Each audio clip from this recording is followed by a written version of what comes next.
नमस्कार, बहुत स्वागत आप सभी का। मैं हूं आपके साथ चेतन पाठक और आप देख रहे हैं एनएमएफ न्यूज का खास कार्यक्रम ग्लोबल चश्मा। मेरे साथ मौजूद हैं वरिष्ठ पत्रकार पंकज प्रसून जी। बात पाकिस्तान और बांग्लादेश को लेकर, जिन दोनों की नजदीकियां बहुत ज्यादा बढ़ रही हैं। भारत से तनाव के चलते पाकिस्तान ने अब बांग्लादेश को फंसाने की अब कोई कोर कसर नहीं छोड़ी है। खबरें यह आ रही हैं कि इस वक्त जो पाकिस्तान की आईएसआई है, एजेंसी है, उसकी टीम बांग्लादेश में जाकर बैठी हुई है और उसे चिटगांव लेकर जाया जा रहा है। क्या यह पूरा मामला है? क्या पाकिस्तान की सोच है? और खबरें बहुत सारी हैं। पूरे वीडियो में आप बने रहिएगा, बहुत चौंकाने वाले खुलासे हम इस वीडियो में करने वाले हैं। पंकज जी हमारे साथ हैं। पंकज जी, एक एक कर सिलसिलेवार तरीके से हम जानेंगे कि आखिर क्या यह पूरा षड्यंत्र जो है वो रचा जा रहा है। देखिए, 21 जनवरी यानी आज से 2 दिन पहले अरब एमिरेट्स की फ्लाइट संख्या थी EK586। उसमें पाकिस्तान आईएसआई के 3 बड़े अफसर सवार होते हैं दुबई से। आधे घंटे की फ्लाइट लेट है। वो अफसरों के नाम है मेजर जनरल शाहिद आमिर अफसर, मेजर जनरल आलम आमिर आवान। देखिए, मेजर जनरल शाहिद आमिर अफसर डीजीए है, मेजर जनरल आमिर आवान जो है वो डीजी साउथ एशिया है, और तीसरे एक और हैं मोहम्मद उस्मान जतीफ। हाँ, मोहम्मद उस्मान जतीफ। ये तीनों ढाका के लिए फ्लाइट पकड़ते हैं 21 जनवरी को दुबई से जी। और वो लैंड करते हैं ढाका में रेडिसन होटल के, रेडिसन ब्लू होटल है, वहां 3rd फ्लोर पे इन्हें ठहराया जाता है जी, जहां इनकी मुलाकात होती है बांग्लादेश के डीजीएफआई मेजर जनरल जहांगीर आलम से जी। ये मुलाकात हुई और वहां पे बातचीत होती है। उसके बाद आज यानी 23 तारीख को सुबह 10 बजे के करीब इन्हें चित्तगांव ले जाया गया।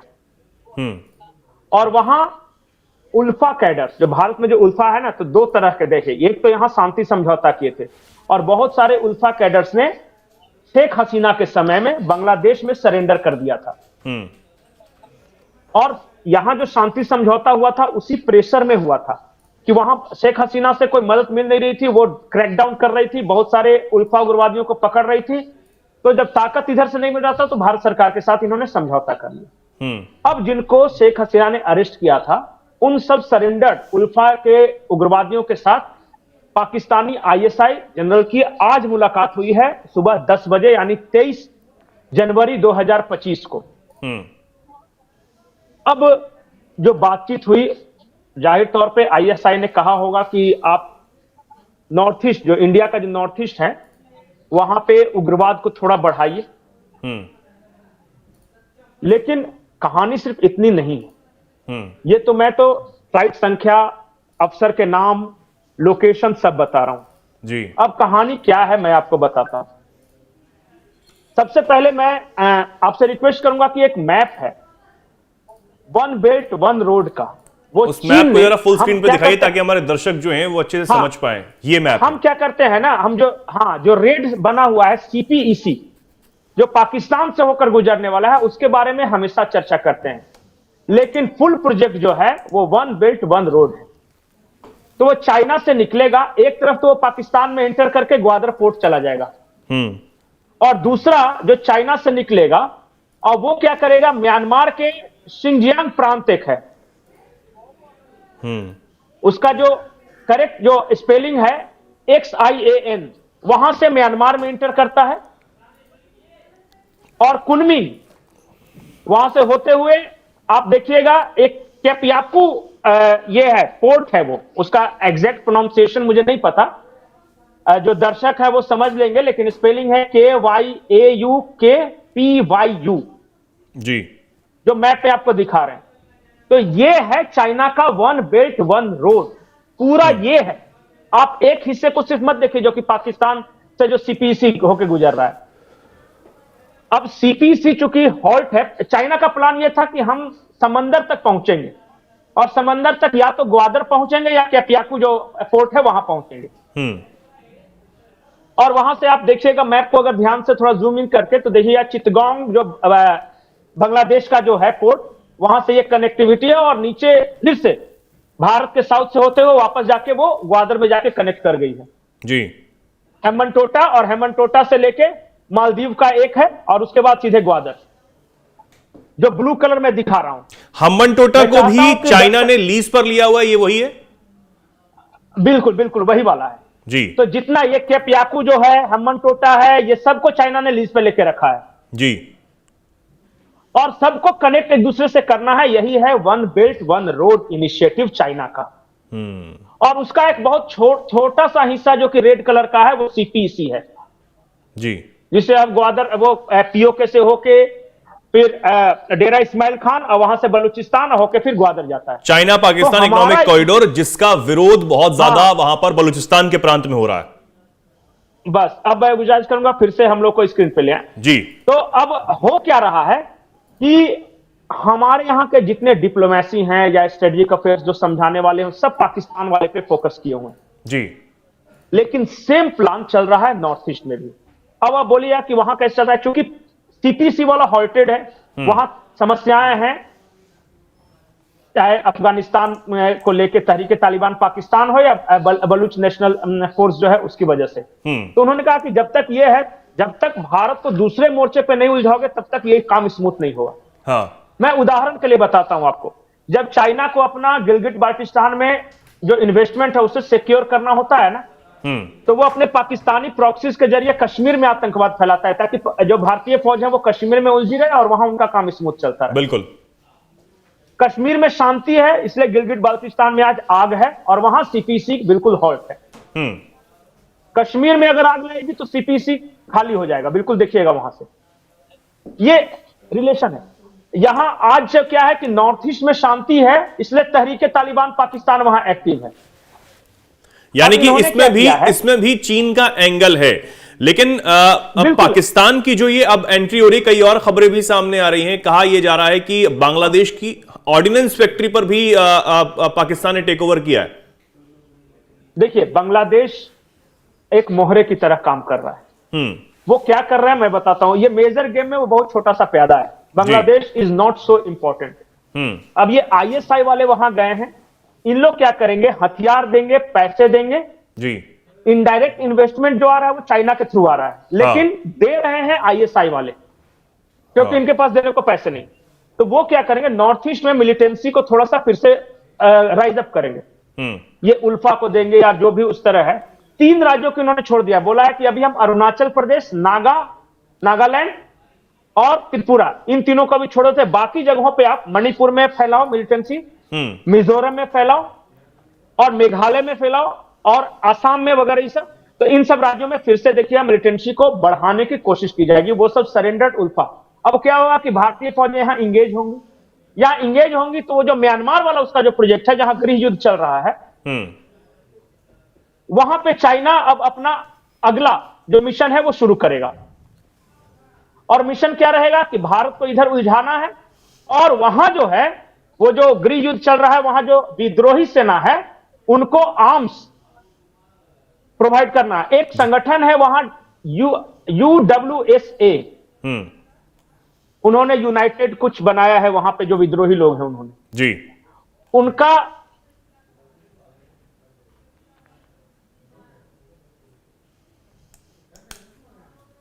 शाम इलाका है, उस पे इस गुट का कब्जा है, और वो बिल्कुल चाइना का बॉर्डर है।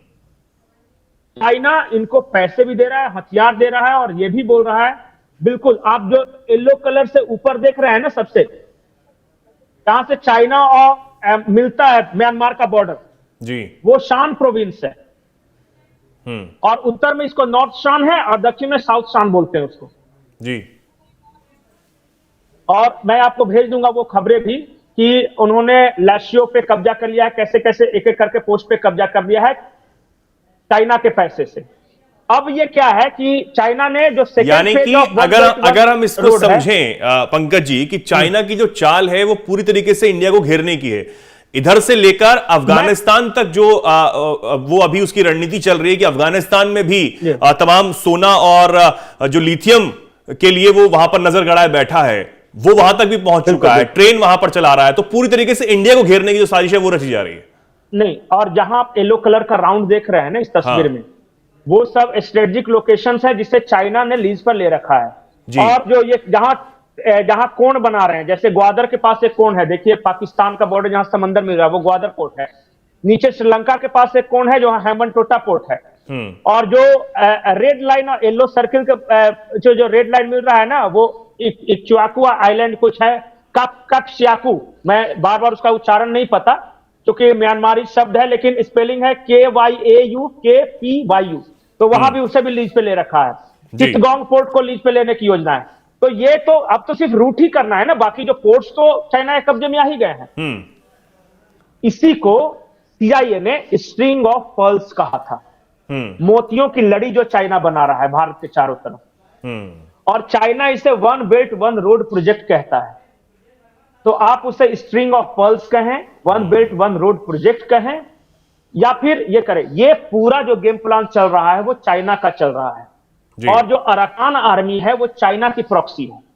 जो म्यांमार में जो विद्रोही जो ट्राइबल्स हैं जो कि शान प्रोविंस में लड़ रहे हैं जहां से इसका रोड गुजरना है, वो चाइना के प्रॉक्सी हैं।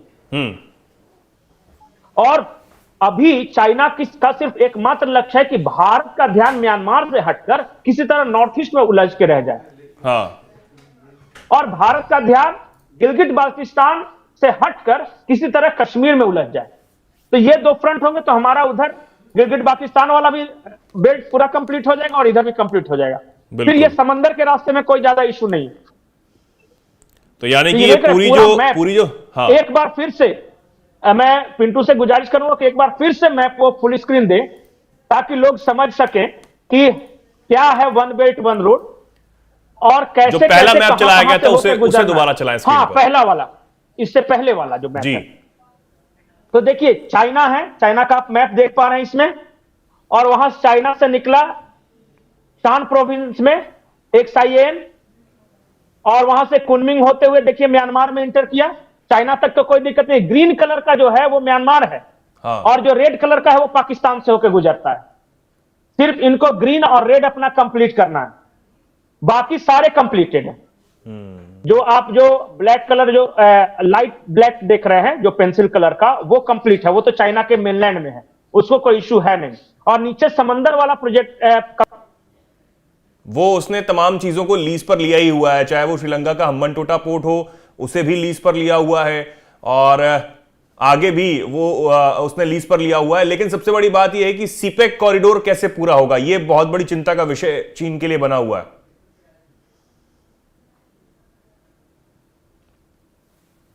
क्योंकि सबसे बड़ी बात है कि सीपेक कॉरिडोर में जो चिंताएं हैं वो चीन हमेशा से इन्वेस्ट कर रहा है। 2013 से बताया जा रहा है कि ये जो कॉरिडोर है इसे बनाने की तैयारी की जा रही है, लेकिन पाकिस्तान जो है वो ठीक तरीके से चीनी नागरिकों को सुरक्षा दे नहीं पा रहा है, और बलूचिस्तान जो लिबरेशन आर्मी है वो बहुत ज्यादा मुश्किल उसके लिए बनी हुई है। बिल्कुल। और जी पंकज जी, आपकी आवाज अभी नहीं आ पा रही, मैं आता हूं आपके पास। एक तरीके से एक सेकेंड, नहीं मैं ये कह रहा था, बोलिए। मैं ये कह रहा था कि ये प्लान बी है। CPC अगर नहीं पूरा होता है तो हम ये ग्रीन वाला जो म्यांमार के रास्ता वाला कंप्लीट कर ले, क्योंकि हमें तो अंत में तो पहुंचना समंदर में। हमें तो किसी तरह सी पोर्ट चाहिए। चाइना के पास सी पोर्ट नहीं है, और उसको व्यापार के लिए एक न एक बंदरगाह चाहिए इंडियन ओशन में। साउथ चाइना सी में है, उस इलाके में है, लेकिन इंडियन ओशन में इसके पास कोई कब्जा नहीं है। तो इसलिए ये दोनों में से कोई एक कंप्लीट करेगा, या तो ये ग्रीन पूरा हो जाए अगर पाकिस्तान वाला नहीं पूरा हो रहा है तो। और म्यांमार, ये चाइना को लग रहा है कि म्यांमार में कंप्लीट करना आसान है, अगर भारत को नॉर्थ ईस्ट में उलझा कर रख दिया तो फिर कोई विरोध नहीं करने वाला वहां पे। मिलिट्री हुंटा है, उसके पास इतना दम नहीं है, और जो विद्रोही हैं वो तुम्हें से आधा तो इन्हीं के हैं, अराकान आर्मी इनका है, और बाकी एक और बहुत बड़ी सेना है जो विद्रोही गुट है वो इनकी है। तो ये वाला कंप्लीट करना इनके लिए आसान है। तो ये चल रहा है गेम प्लान पूरा। बिल्कुल। और बांग्लादेश हो या पाकिस्तान हो, ये रिलीजन की वजह से चाइना का किसी न किसी तरह प्रॉक्सीज के रूप में काम कर रहा है। और पाकिस्तान को समझाया है चाइना ने कि देखो तुम्हारा CPC कंप्लीट नहीं होगा, तुम बर्बाद हो जाओगे। अगर तुम चाहते हो कि CPC कंप्लीट हो तो बांग्लादेश वाला उधर की जमीन गर्म करो ताकि भारत का ध्यान वहां पे जाए। उल्फा को उधर से जाके पैसे वैसे दो। जब तक इंडिया ईस्ट में परेशान नहीं होगा, नॉर्थ ईस्ट में परेशान नहीं होगा, वेस्ट तुम्हारा सुरक्षित नहीं होगा। बिल्कुल।